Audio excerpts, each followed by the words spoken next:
Hello everyone, welcome to the next part of haloalkanes and haloarenes. In this part, we will be talking about SN1 SN2 reaction. This is the core of this chapter. So I want you pay maximum attention and please listen very carefully and try to understand as we go ahead. Okay.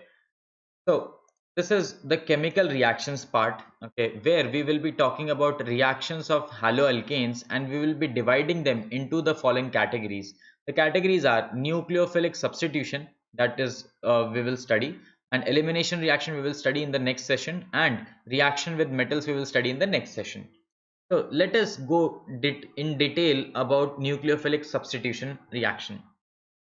So note that when we do nucleophilic substitution reaction, here the nucleophile reacts with haloalkane. The haloalkane is substrate. Okay, so we know that nucleophile, note down, it is nucleus loving. Okay, that means positive charge loving. So nucleophile is represented by Nu minus, that is either negatively charged or it is having lone pair of electron to kind of attack on the carbon. Okay, now why it attacks on the carbon? Because we know that this CX bond is actually polar in nature, that is carbon is having delta positive charge and halogen is having delta negative charge. So obviously this negative charge is kind of attracted towards this delta positive charge. That's why this reaction is possible. Here, note that this halogen is actually your leaving group. So the substitution reaction takes place and the halogen atom, that is actually a leaving group. Because the finally why we are saying substitution takes place, because you see halogen is getting removed and your nucleophile is getting attached with the carbon. Okay, so here the substitution reaction is initiated by nucleophile, that is this Nu minus. That's why we call this reaction as a nucleophilic substitution reaction. Please note that nucleophilic substitution reaction, this is a very general reaction that you can have. So nucleophile can be a lot of different things. You can see these are the examples of nucleophile. Okay, OH minus H2O. You see H2O is not having any charge, but it has lone pair of electron. RO minus I minus NH3. NH3 again have lone pair of electron. RNH2. Okay, then R prime H. Actually, there is an N missing. R prime NH. Okay, so that is again your secondary amine. Then cyanide groups, isocyanide groups, and nitro groups, other like ambidendant group of nitro, that is ONO. I will explain this in the next slide. Then R prime COO minus H. Okay, R prime with the negative sign. So all these can be a part of your nucleophile. And if these all are your nucleophile, you get these as your final products. Okay, you can get alcohol, ether, alkyl iodide, primary amine, secondary amine, tertiary amine, then nitriles, isonitrile. Then you can get alkyl nitrate, nitro, alkane, esters, hydrocarbons, alkanes. Okay, so anything you can form if you know how to use this reaction. Okay, very important. So if we go in more detail, sorry, also I have to explain about ambidendant nucleophile. So ambidendant nucleophile are those, like for example here we see that there is CN, and also the CN can attach as NC. Okay, so this is your cyanide group and this is known as isocyanide group. So basically what is happening, actually this cyanide can either bond from carbon or it can bond from nitrogen. Okay, so such nucleophiles which can have two negative center are called as ambidendant nucleophiles. Another example is that of nitro group. So nitro group is either NO2 or ONO. Okay, you can see here also this is your ONO and this is your RNO2. So it depends, if oxygen is attaching then it is alkyl nitrate. If nitrogen is attacking to the carbon, it is nitroalkane. So that is your ambidendant nucleophile part. Now we will go much more deeper into the mechanism part of it. Okay, so here we will study two different mechanisms. First mechanism is substitution nucleophilic biomolecular. Okay, so it is SN2, substitution, nucleophilic, second order, or biomolecular. So here the reaction is following second order kinetics. Second order kinetics meaning the rate of reaction depends on concentration of both the reactants. Both the reactants means your Rx, okay, and your nucleophile. So if you see, this is the reaction which is taking place. So the nucleophile here comes from behind and attacks this carbon. This is the intermediate part, and then you get your chlorine is getting removed and you get OH attached. Now note that the three hydrogen were facing on the left hand side, whereas in the final product they are facing towards the right hand side. Same reaction is represented here. This is your OH, carbon, chlorine, hydrogen, hydrogen, hydrogen. When you see this three hydrogen which are facing towards the left hand side, in the final product they are facing towards the right hand side. Okay, this is known as inversion of configuration. Please note that this is known as inversion of configuration, and this is your chloride ion which has come out.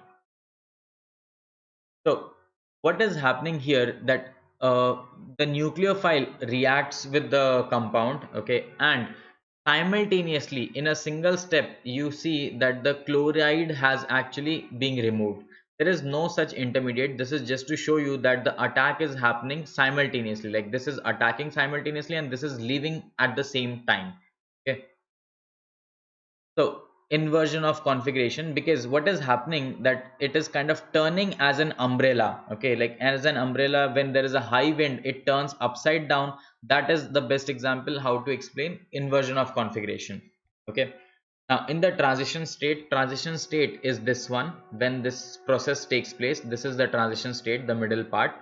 Okay, the carbon atom is simultaneously bonded to incoming nucleophile and outgoing leaving group. Okay, such structures are unstable and cannot be isolated. Okay, reason is because carbon is bonded with 5 atoms and therefore it's unstable. Okay, so you cannot isolate the middle part. That's why we call it as a transition state.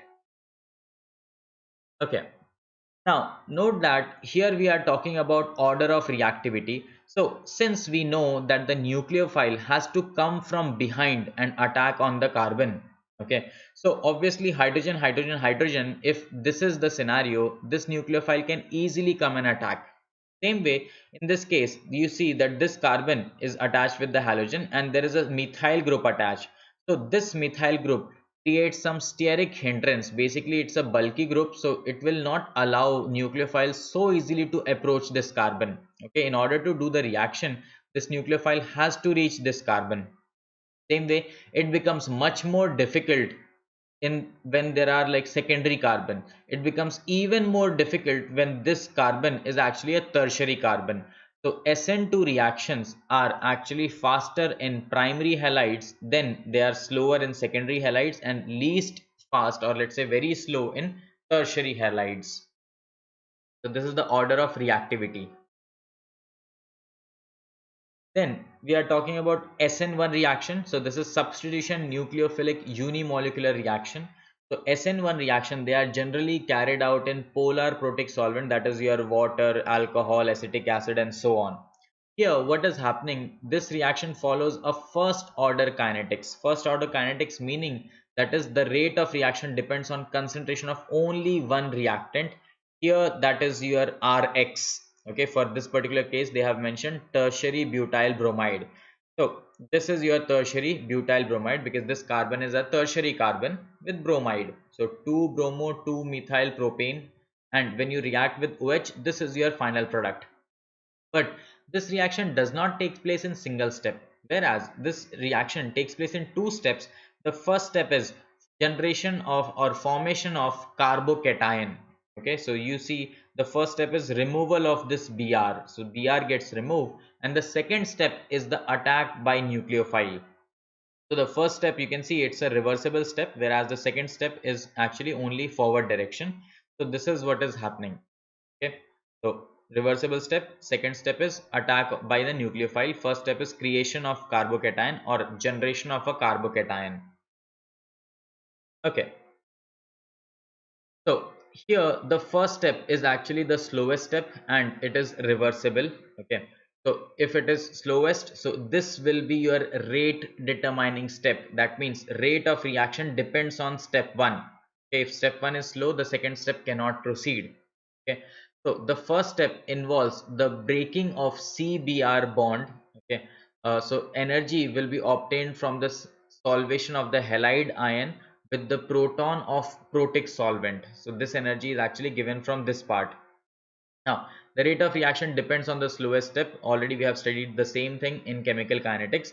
So the rate of reaction depends only on the concentration of alkyl halide, okay, since that is the part, and not on the concentration of hydroxide ion. Okay, it does not depend on the second hydroxide ion. It depends only on this. Okay, that is your alkyl halide.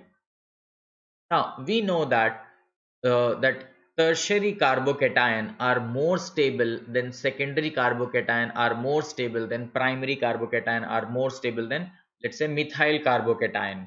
Okay, due to inductive effect. Because if this is a tertiary carbon atom, this is pumping electron, all three are pumping electron, so makes it stable, this carbocation. Hence tertiary are more stable. So here also we should note the order of reactivity, that SN1 reactions are faster in tertiary halide than in secondary halide, then primary, and then CH3X. Okay, so this is basically related to the stability of carbocation. So greater the stability of carbocation, greater will be the ease of the formation of alkyl halide. Okay, like you can remove halogen, and faster will be the rate of reaction. So tertiary halides are much more faster as compared to secondary.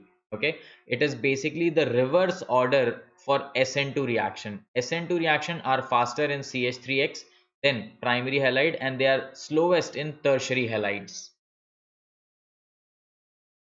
Now note that here we are talking about same nucleophilic substitution reaction SN1, but in case of our resonating structures. Okay, here this is, let's say, CH2 single bond double bond CH, single bond CH2Br. If this is the one which is actually reacting, okay, so here the final structure is actually stabilized by resonance. Okay, for the same reason, allylic and benzylic halide, you can see this is your allylic halide and this is your benzylic halide. So here this positive charge that has been created on the carbon will be delocalized inside the benzene ring. Okay, so the carbocation which you are forming after the first step, okay, it is getting stabilized through resonance. Hence here these reactions are possible. Okay, and they will prefer SN1 reaction mechanism. Okay, so all this allylic and benzylic halide, they will show high reactivity towards SN1 reaction. The reason is that the carbocation that is being generated is much more stable because of resonance. Important, note it. For a given alkyl group, that R group is given to you, the reactivity of Rx is following in both the mechanism, that is SN1 and SN2. Ri is faster as compared to Rbr, is faster as compared to Rcl, much faster than Rf. The reason is Ri, the bond length is very high. If the bond length is longer, bond enthalpy is lower. If bond enthalpy is lower, the reaction will be faster because it is easier to break the bond. Okay, so please make a note of it. Here R group is fixed, we are not changing R, we are just changing halogen. Okay, so for iodide the reactions are faster than bromides, then chlorides, and least is fluorides. And that's it in this session. Please note that this is the core of this chapter. Do understand what is SN1 and SN2 mechanism. Okay, thank you, bye bye.